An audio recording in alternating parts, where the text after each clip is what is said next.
Muy buenos días, bienvenidos al primer repaso de la actualidad del día aquí en Negocios Televisión. Arranca la mañana del lunes 12 de junio y arranca con lo que está a punto de suceder y son esas maniobras militares, las mayores de la historia de la OTAN en unos ejercicios disuasorios que la Alianza Atlántica pone en marcha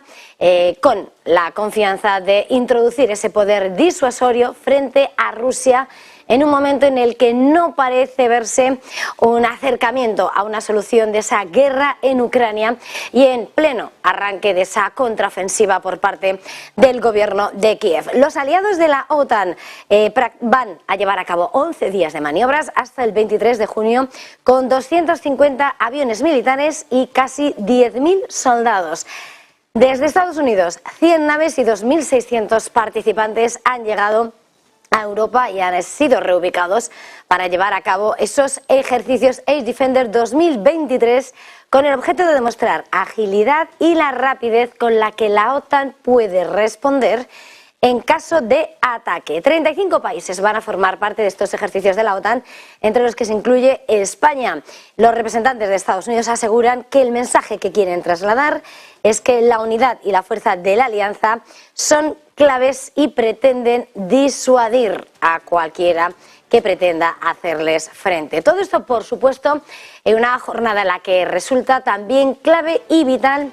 algunos de los grandes asuntos de la geopolítica y que en este caso ponen sobre el escenario a Irán y a Estados Unidos, sobre todo después de que el líder de los iraníes haya dicho que no ve nada malo en un acuerdo nuclear con Occidente. Ha asegurado que el acuerdo sobre los trabajos nucleares de Teherán puede ser posible si la infraestructura nuclear del país permanece intacta. Son las declaraciones que llegan de las últimas horas y en medio de un estancamiento de las conversaciones entre Teherán y Washington para revivir un pacto nuclear de 2015 y que lleva estancadas las negociaciones por acusaciones mutuas de que el uno o el otro pone sobre la mesa reclamaciones poco razonables y que llegan además tan solo unos días después desde Washington y desde Teherán se desmintieran esas informaciones que aseguraban que estaba a punto de llegarse a un acuerdo provisional por el que Irán frenaría su programa nuclear a cambio de un alivio de las sanciones. Grandes asuntos del escenario internacional que, por supuesto, pone sobre la mesa a otros de los grandes actores de ese, además, nuevo dibujo del orden mundial, poniendo sobre la mesa a Arabia Saudí, ese líder de la OPEC+, líder de ese cártel petrolero, y a China. ¿Por qué? Porque el gobierno de Riad quiere promover una alianza con China, quiere colaborar pero no competir con el gigante asiático. Y frente a las inquietudes que este acercamiento pueda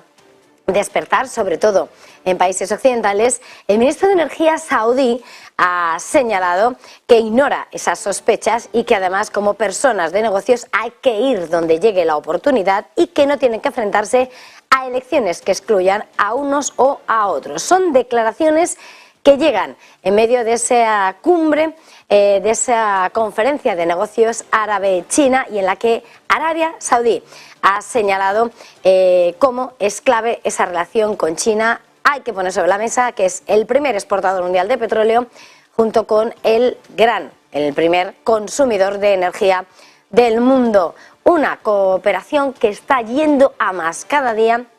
y que se extiende no solo desde los hidrocarburos, sino que se está intensificando en el ámbito de la seguridad o de las tecnologías sensibles. Y precisamente mirando a Arabia Saudí, quien ha sido ese gran aval, ese gran aliado de Estados Unidos durante décadas y que en el último año ha ido marcando distancias con el gobierno de Washington, con el gobierno de Biden, al haber rechazado aumentar la producción de petróleo para hacer frente a las peticiones, para ayudar a llevar a cabo esa lucha contra la inflación con las peticiones de Estados Unidos. Acaba de defender a Arabia Saudí su papel a la hora de estabilizar el precio del petróleo y asegura que el último acuerdo alcanzado en el marco de la OPEC+, la organización que encabeza, supone, dice, una reforma integral, mientras el cártel trabaja contra la incertidumbre y el sentimiento del mercado. Bajo este diagnóstico,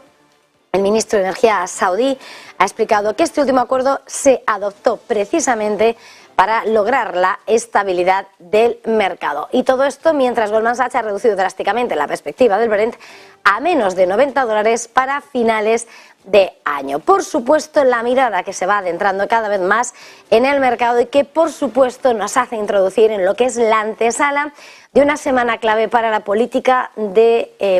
monetaria. Mañana arranca la reunión de 2 días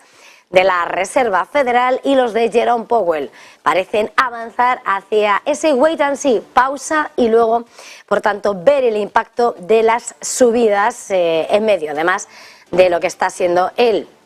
ese pulso a la economía de los Estados Unidos con datos que aún arrojan fortaleza. Todo esto, por supuesto, será martes y miércoles y el turno del Banco Central Europeo llegará el jueves con Christine Lagarde y cuál sea su diagnóstico, aunque todo apunta a que se va a confirmar, tal y como se han repetido en distintas ocasiones, a que habrá nueva subida de tipos de 25 puntos básicos. Y si hablamos de mercado, por supuesto, clave las noticias que han llegado en las últimas horas, porque ha hablado el magnate multimillonario George Soros y ha decidido ceder el control de su imperio a su hijo Alexander. En una entrevista al diario The Wall Street Journal, el multimillonario de 90 años de edad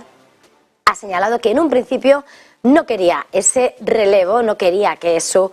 Open Society Foundation pasase a manos de sus 5 hijos. Sin embargo, ahora cree que su hijo de 37 años de edad, conocido como Alex Soros, es la persona adecuada y que se lo merece, y a él le traspasará la fundación y el resto de su imperio de 25.000 millones de dólares. Pero, por supuesto, con la mirada puesta